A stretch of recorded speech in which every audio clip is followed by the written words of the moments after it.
How to add borders in Figma. In this video, I'll show you how to add borders in Figma. Super simple and perfect for UI elements like cards, buttons or images. Let's get started.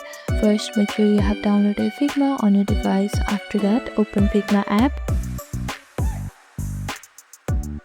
Now open a file, or you can also create a new one. After that, click to select the object you want to add border to. It could be a rectangle, a button or even an image. Then in the right hand panel under stroke, click the plus icon. This adds borders around your object. Now next step is to customize the border. Now you can customize the border, change the color, thickness and even switch between the solid dashes or dotted lines. You can also change where the border sits, inside, center or outside the shape. You'll find that in stroke settings. And that's it. This is how you can add borders in Figma.